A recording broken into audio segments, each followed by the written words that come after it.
Le royaume de Kensuke, Michael Morpurgo, chapitre 2. De l'eau de toutes parts. On dit que l'eau couvre les 2 tiers de la surface de la Terre.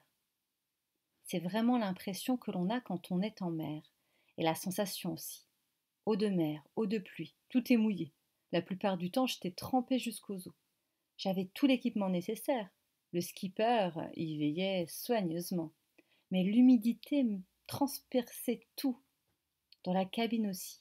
Tout était mouillé, même les sacs de couchage. Il fallait attendre que le soleil brille et que la mer se calme pour pouvoir faire sécher nos affaires. Nous étendions tout sur le pont et la Péguissou était bientôt parée d'une grande corde à linge qui la traversait de la poupe à la proue. Être de nouveau au sec était un grand luxe, mais nous savions que cela ne durerait pas longtemps. Vous pourriez penser qu'il n'y avait pas grand-chose à faire pour 3 personnes à bord. Les jours succédant aux jours, puis les semaines aux semaines, vous auriez complètement tort. Tant qu'il faisait jour, on ne s'ennuyait pas un instant. J'étais toujours occupée à diminuer la voilure, à border une écoute au winch, à larguer les voiles, à prendre mon tour à la barre, ce que j'adorais, ou à aider mon père dans ses interminables travaux de raccommodage et de réparation. Vous pouvez rechercher que signifie, dans le domaine de la navigation, diminuer la voilure, border une écoute au winch par exemple, ou larguer les voiles. Il avait souvent besoin de 2 autres mains pour tenir et maintenir une pièce pendant qu'il perçait, tapait, vissait ou sciait. J'étais sans cesse en train d'éponger, de préparer du thé, de laver la vaisselle ou de l'essuyer. Je mentirais si je disais que j'aimais tout faire. Ce n'était pas le cas. Mais je ne m'ennuyais jamais. Un seul membre de l'équipage avait le droit de paresser, c'était Stella Artois, et elle ne s'en privait pas. Il n'y avait pas grand monde contre qui aboyer en pleine mer, aussi passait-elle le plus clair de son temps à sommeiller sur mon lit dans la cabine. Quand il faisait beau et que la mer était calme, cependant, elle aimait beaucoup aller à l'avant du bateau pour guetter quelque chose qui ne soit pas uniquement la mer. On pouvait lui faire confiance. Elle décelait très vite tout ce qui apparaissait sur l'eau. Une bande de marsouins qui plongeaient et sortaient des vagues, une famille de dauphins qui nageaient à côté du bateau, si près qu'on aurait pu les toucher. Des baleines, des requins et même des tortues. Nous avons tout vu. Ma mère prenait des photos et faisait des films vidéo, tandis que mon père et moi nous disputions pour avoir les jumelles. Mais Stella Artois était dans son élément. Elle était de nouveau un vrai chien de berger, aboyant ses ordres aux créatures de la mer, ramenant son troupeau des profondeurs. Aussi énervante qu'elle ait pu être, elle transportait partout avec elle son odeur de chien mouillé. Nous n'avons pas regretté une seule fois de l'avoir emmenée avec nous. Elle était notre plus grand réconfort.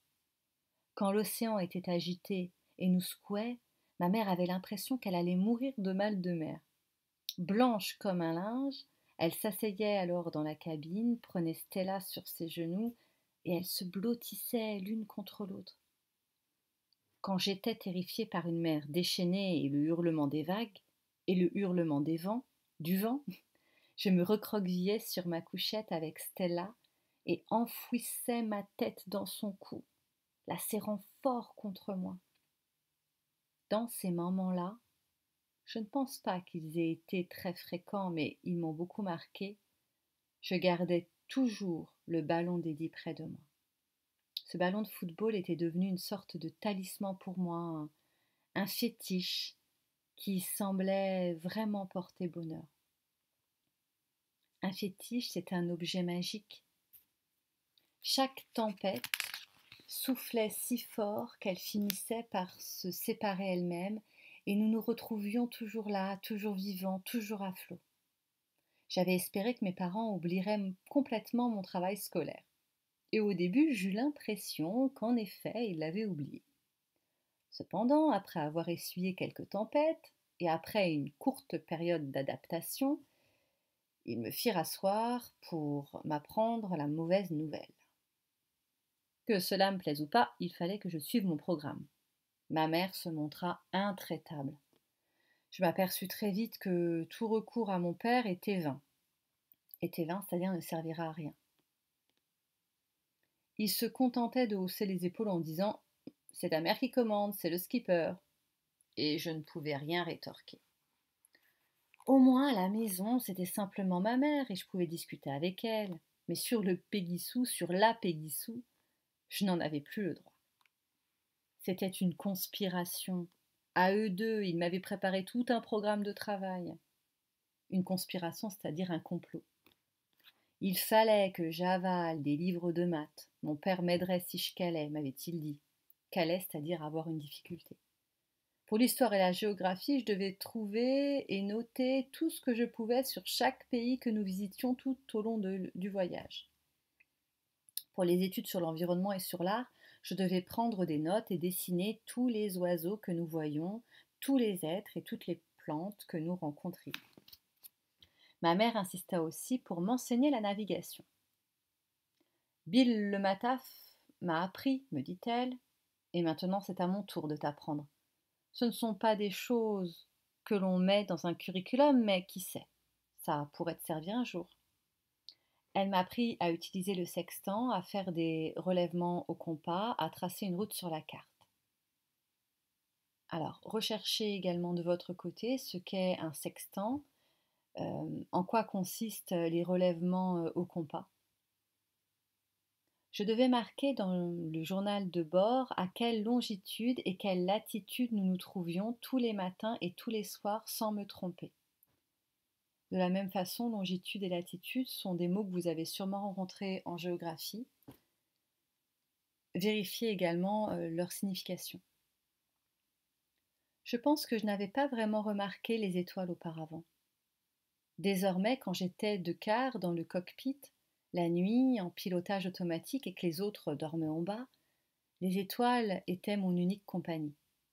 J'avais parfois l'impression que nous étions les derniers survivants de toute la planète. Il n'y avait plus que nous, la mer sombre tout autour et des millions d'étoiles au-dessus. C'était souvent quand j'étais de quart la nuit que je faisais mes rédactions. En fait, c'était ma version personnelle du journal de bord. Je n'étais pas tenue de montrer ce journal à mes parents, mais j'étais encouragée à écrire dedans toutes les semaines ou à peu près. Ce serait, m'avait-il dit, mon souvenir personnel, privé du voyage. À l'école, je n'avais jamais été très bon en rédaction. Je ne savais jamais quoi écrire, ni par où commencer. Mais sur la Péguissou, je me rendis compte qu'il suffisait que j'ouvre mon journal pour écrire. J'avais toujours tellement de choses à dire. Et justement, je n'avais plus du tout l'impression d'écrire, mais plutôt de dire les choses. Je parlais dans ma tête. Les mots descendaient le long de mon bras, puis de mes doigts et de mon stylo jusqu'au papier. Et c'est ainsi que je le lis maintenant, bien des années plus tard, comme si je m'entendais parler. Aujourd'hui, je regarde mon journal de bord. Le papier est un peu froissé, les pages sont jaunies par le temps, mes pattes de mouche sont un peu effacées, mais toujours à peu près lisibles. Voici quelques extraits de ce journal. Ce sont des passages courts, mais parlants. C'est ainsi que j'enregistrais ce qui se passait au cours de notre grand voyage.